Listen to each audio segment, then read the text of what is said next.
उधर उत्तर प्रदेश की आजमगढ़ लोकसभा सीट से बीजेपी उम्मीदवार दिनेश लाल यादव उर्फ निरहुआ ने गाना गाकर अखिलेश यादव पर तंज कसा।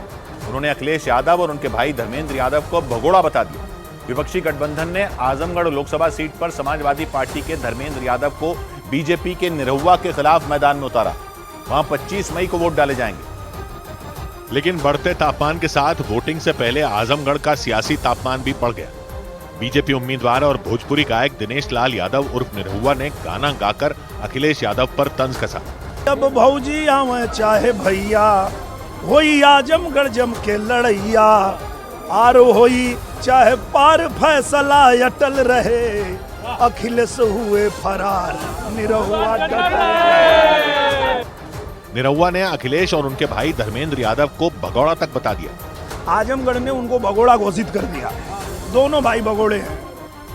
2019 के चुनाव में इस सीट पर समाजवादी पार्टी के अध्यक्ष अखिलेश यादव ने जीत हासिल की थी, लेकिन 2022 में उत्तर प्रदेश विधानसभा चुनाव के बाद उन्होंने इस्तीफा दे दिया था। इसके बाद आजमगढ़ में उपचुनाव कराए गए थे और अखिलेश यादव ने अपने चचेरे भाई धर्मेंद्र यादव को आजमगढ़ का किला बचाए रखने की जिम्मेदारी दी थी। लेकिन बीजेपी के उम्मीदवार दिनेश लाल यादव निरहुआ ने समाजवादी पार्टी के दबदबे वाली इस सीट पर बाजी पलट दी थी और जीत हासिल कर ली थी। इसी वजह से निरहुआ अखिलेश और उनके भाई धर्मेंद्र को बार बार आजमगढ़ का भगोड़ा बोलकर तंज कसते हैं और अपनी हर रैली, हर भाषण और जनसभा में 2024 में आजमगढ़ सीट पर धर्मेंद्र यादव को एक बार फिर करारी शिकस्त देने का दावा किया।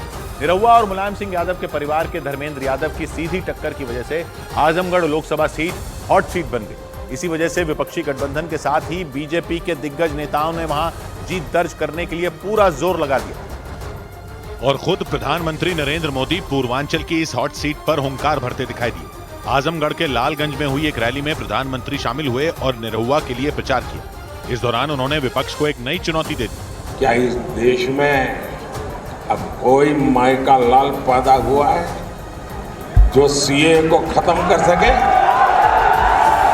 आजमगढ़ लोकसभा सीट पर मुस्लिम समुदाय के वोटरों की संख्या अच्छी खासी है, या यूं कह लीजिए कि वहां मुस्लिम समुदाय के वोटर किसी प्रत्याशी की जीत और हार तय कर सकते हैं। और सीएए के खिलाफ आंदोलन के समय वहां भी विरोध प्रदर्शन हुए थे। प्रधानमंत्री ने विपक्ष पर सीएए को लेकर लोगों के बीच भ्रम फैलाने का आरोप लगाया।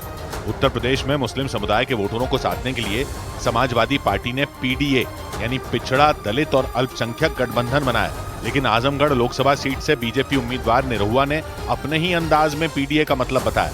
उसका मतलब ये है परिवारवादी डकैत अलायंस। पूर्वांचल की आजमगढ़ लोकसभा सीट पर 25 मई को छठे चरण में चुनाव होगा।